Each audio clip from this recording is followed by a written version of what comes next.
प्यारे विद्यार्थियों, आज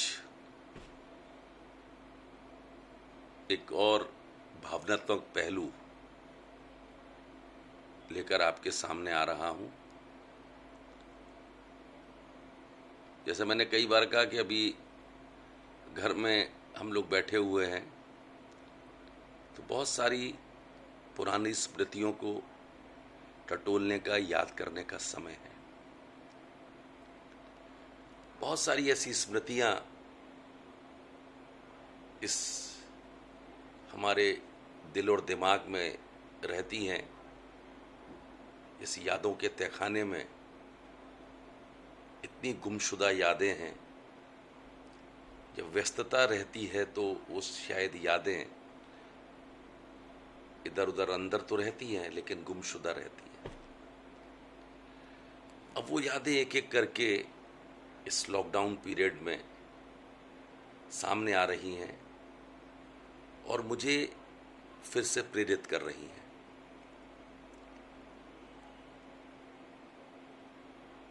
ये कुछ ऐसी बातें जो मैं आपके सामने रख रहा हूँ, इसमें बहुत सारी चीज़ें मैं कभी कभी क्लासरूम के अंदर या बाहर अपने दोस्तों में, मित्रों में, अपने विद्यार्थियों में शेयर करता रहा हूँ। पहली बार वीडियो के माध्यम से आपके सामने मुखातिब हो रहा हूँ। देखकर बात करने का आनंद अलग होता है, लेकिन फिर भी दिल बहलाने के लिए गालिब ख्याल अच्छा है। मैं ये बात आपसे करूंगा, आज माता पिता के ऊपर बात करूंगा, क्योंकि माता पिता चाहे जिसके भी हों, सेकुलर ही होते हैं। माता पिता का भाव अपने बच्चों के प्रति, चाहे वो किसी भी धर्म का माता पिता हो, भावना एक जैसी होती है। इसलिए जो मैं आज अपने माता पिता का स्मरण करके आपको जो जागृत करने की कोशिश करूंगा, तो आप महसूस करेंगे कि हम सबके माता पिता ऐसे ही अपने अपने बच्चों से जुड़े रहते हैं। उसमें कोई धर्म की बात नहीं होती। इसलिए मैं आज इसको आपको अध्यात्म के माध्यम से, स्पिरिचुअलिटी के माध्यम से बताऊंगा। अध्यात्म हम सब महसूस करते हैं, विज्ञान उसको माने या ना माने, लेकिन जो आज एक दो घटनाओं का जिक्र मैं करूंगा तो मैंने महसूस किया और उससे जो बदलाव मेरे अंदर आया वो कैसा था। मैंने कहा ना, विज्ञान उसको नहीं मानेगा, लेकिन मैंने महसूस किया। अध्यात्म खुद महसूस करने की चीज होती है। धर्म जैसे मानने की चीज होती है, अध्यात्म खुद को महसूस करने की चीज होती है। और अध्यात्म से कोई इत्तेफाक नहीं रख सकता। हम सबको सपने आते हैं, हम सबको बचपन में माँ बाप का प्यार मिलता है, बड़े हो जाते हैं तो माँ बाप की याद आती है। उसमें कहाँ धर्म है, बस याद करने के तरीके अलग अलग होते हैं। तो मैं एक दो चीज़ें आपको बताऊंगा तो आपको लगेगा कि सच में शायद जिन बच्चों की अपने माता पिता से कुछ दूरी होगी, तो वो आज अगर सुनेंगे तो मुझे नहीं मालूम, लेकिन आप महसूस करेंगे। मेरी माँ का देहांत 2006 में हुआ, 7 दिसंबर 2006। मैं अपनी माँ से बहुत अटैच्ड था, आज भी हूँ। उनके देहांत के बाद मैं बहुत बुरी तरह अपसेट हो गया। मेरे साथ के जो मेरे नज़दीकी लोग हैं, मेरी पत्नी है, मेरे बच्चे हैं, वो सब इस बात को बहुत अच्छे तरीके से जानते हैं। मैं रात में सोता नहीं था, केवल रोता रहता था। दिन कैसे भी मैं निकाल लेता था, रात में रोने के लिए इंतज़ार करता था, क्योंकि रोते समय मुझे ऐसा लगता था कि शायद मैं माँ के नज़दीक हूँ। तो रात का इंतज़ार इसलिए करता था कि रात में माँ को याद करके रहूँगा, सबके सामने क्या रहूँ। उसके बाद 2-3 महीने तक मैं पढ़ा भी नहीं पाया। क्लास में जाता था, वेरी मच डिस्टर्ब। ये सिलसिला 3-4 महीने तक चला। और 3-4 महीने तक चलने के बाद अचानक एक रात माँ मेरी सपने में आई, मुझे बहुत प्यार करने लगी सपने में, और सपने में वो मुझसे बातचीत करने लगी। बोले, तू क्यों इतना रोता रहता है, क्यों इतना परेशान है, क्यों ऐसा इतना दुखी है? मुझसे बात कर रही है, पूछ रही है। तो मैंने कहा, अम्मा, आप मदर को अम्मा कहता था, अम्मा, मैंने कहा, मुझे कहाँ छोड़ के चली गई?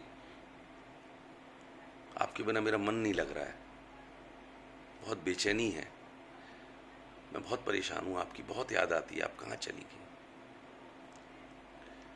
तो मेरी माँ ने मुझे सपने में समझाया, मुझे प्यार से मुन्ना बोलती थी। बोले, मुन्ना, तुझे लगता है कि मैं तुझे छोड़ के चली जाऊंगी? कभी कोई माँ अपने बच्चे को छोड़ के जा सकती है क्या?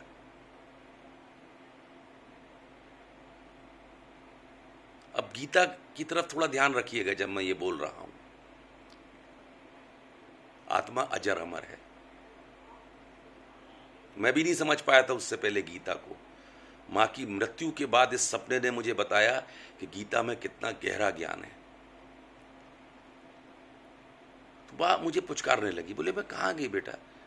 कोई माँ अपने बच्चे को छोड़ के नहीं आ सकती, और फिर मैं तेरे को कैसे छोड़ के जाऊंगी? तू तो मेरा सबसे लाडला बेटा है, बहुत प्यार करती हूँ तेरे को।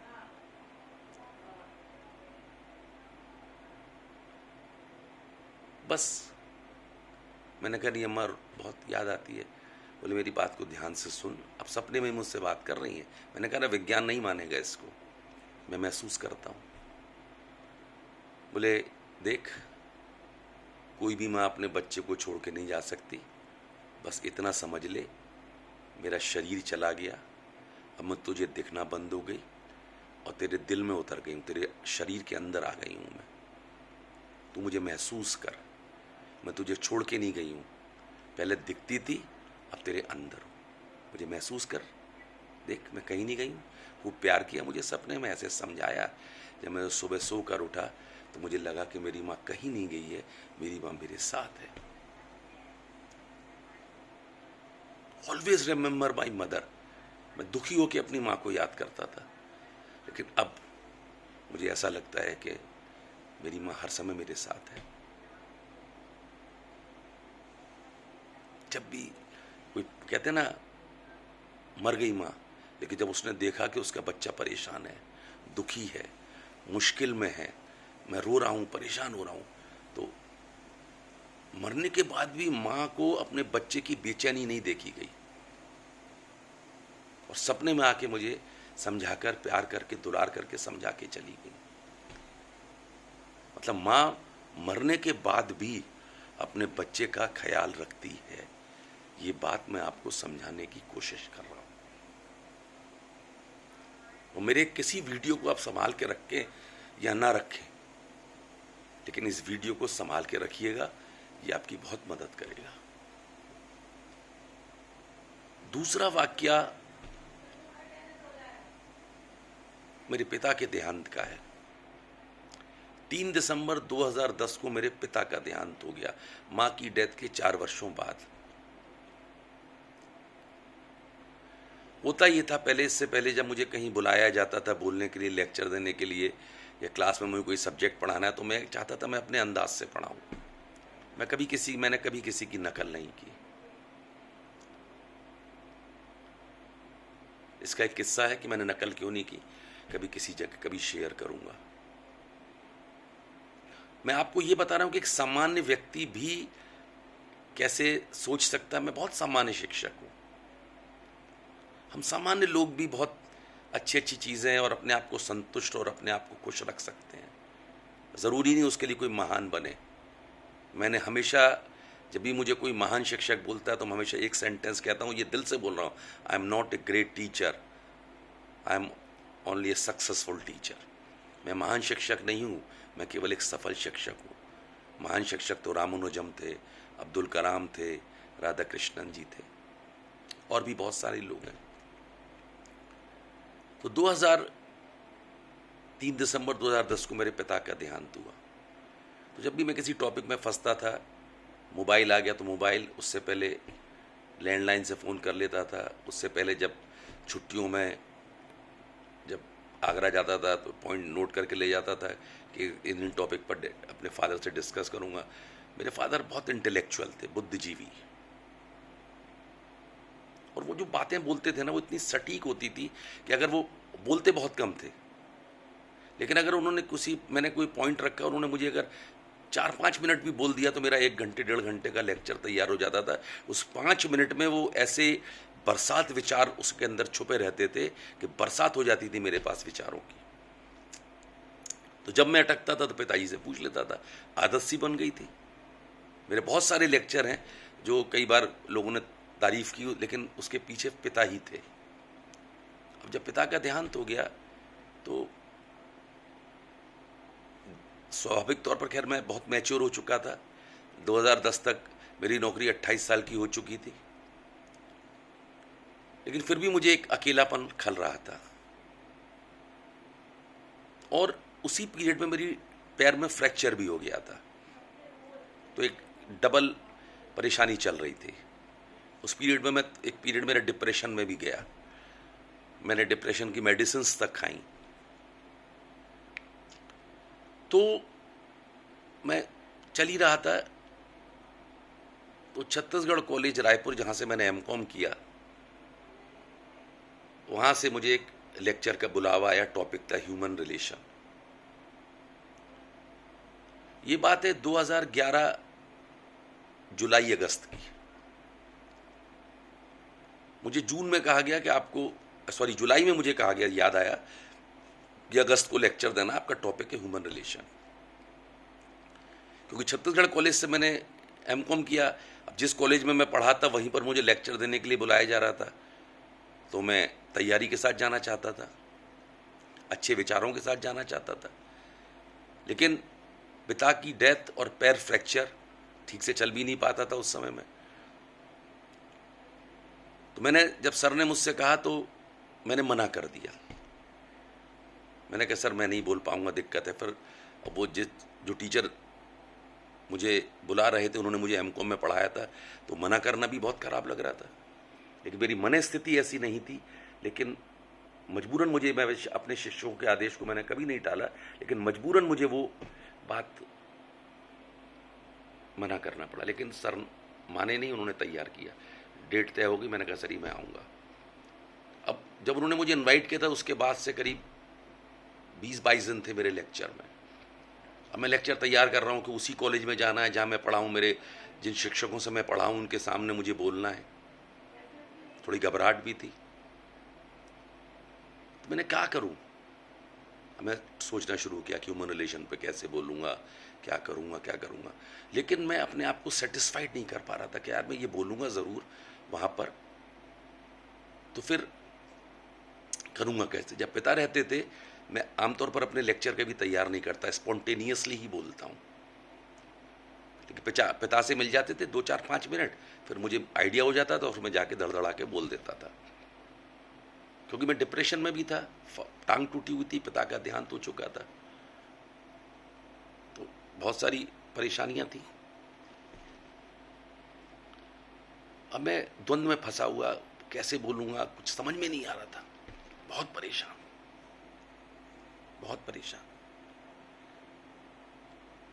और जवान दे दी थी कि जाना है। अचानक जब मेरे, अध्यात्म की बात कर रहा हूँ आपसे, स्पिरिचुअलिटी की, जब मेरे लेक्चर का 7-8-10 दिन रह गए होंगे, पिता मेरे सपने में आए और पूछे, क्या भाई क्या हालचाल है। वो यार दोस्तों की तरह बात करते थे। अरे मैंने कहा पापा वो लेक्चर देने जाना है और ये टॉपिक है, सपने में बता रहा हूँ आपको, मैं विज्ञान नहीं मानेगा फिर कह रहा हूँ। अरे तो, अरे बोले उसमें क्या दिक्कत है, ये ऐसे बोल देना। उन्होंने सपने में मुझे कुछ चीजें बताई,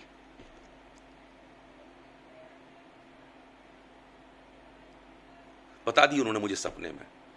जब मैं सुबह सोकर उठा तो मेरा लेक्चर तैयार था, जिसको मैं ढूंढ रहा था, जिस अपने लेक्चर को आकर्षक बनाने के लिए, सुंदर बनाने के लिए, जिस सोच की मुझे ज़रूरत थी, जिस नज़रिए की मुझे ज़रूरत थी उस ह्यूमन रिलेशन टॉपिक के लिए, वो मुझे पिता ने बता दिया। मैं आपको बताने की कोशिश कर रहा हूँ कि माता पिता जीते जी तो हमारी मदद करते ही हैं, मरने के बाद भी वो हमारा ख्याल रखते हैं। इसलिए मेरे सारे सुनने वाले विद्यार्थियों, आज से शपथ लो कि अपने माता पिता का कभी अपमान नहीं करोगे। अगर वो गलत भी हैं तो भी तुम्हें अपमान करने का अधिकार नहीं है। जिस मां ने तुमको 9 महीने पेट में रखा है, वो 9 महीने का कर्ज है, और ये ऐसा कर्ज है, ये डायलॉग बाजी नहीं है, आप इसको कभी नहीं हटा सकते, इसको आप मिटा नहीं सकते। महसूस करके देखिए आप इस चीज को।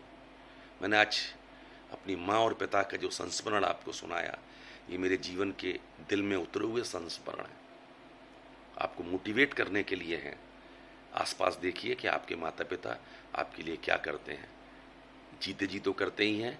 मैंने ये एग्जाम्पल इसलिए दिया कि माता पिता अपने बच्चों से इतना प्यार करते हैं, इतना प्यार करते हैं कि मरने के बाद भी आपकी मदद करते हैं। शर्त एक ही है कि आपको अपने माता पिता को शिद्दत से इज्जत देनी पड़ेगी, शिद्दत से प्यार करना पड़ेगा। और जो बच्चे ऐसा करते हैं, मरने के बाद भी उनके माता पिता उनकी मदद करते हैं, क्योंकि आप शिद्दत से चाहेंगे तभी तो वो आएंगे आपके पास। जब आप कुछ दिल में जगह ही नहीं है तो कौन आपके पास आएगा? आपके बच्चे भी आपकी इज्जत नहीं करेंगे, आपके घर के लोग आपकी इज्जत नहीं करेंगे, आप जिस प्रोफेशन में वहाँ आपको इज्जत नहीं मिलेगी। कुछ चीज़ जब आप कोई चीज़ शिद्दत से करते हैं ना, दिलो जान से करते हैं ना, तभी तो वहाँ इज्जत मिलती है ना, तभी तो लोग, वहाँ के लोग आपको याद रखते हैं। ऐसे ही माता पिता हैं। और माता पिता क्या होते हैं? आप अच्छा करो खराब करो, वो तो आपको आशीर्वाद ही देते हैं, लेकिन आप चाहते हैं कि जीवन भर उनकी दुआएं आपकी मदद करती रहें, उनका आशीर्वाद आपको मिलता रहे। तो हमेशा याद रखिएगा कि अपने माता पिता के प्रति जो मैंने आज भावना व्यक्त करी है, वो ये आप सबकी भावना होती है। आप मुझे जानते भी हैं कि मेरा कोई लेक्चर बिना माता पिता के पूरा नहीं होता है। क्लास में और शायद कहीं पर भी जब मैं बोलता हूँ, कोई दिन ऐसा नहीं जाता कि माता पिता मेरे भावनाओं में सम्मिलित ना रहते हों।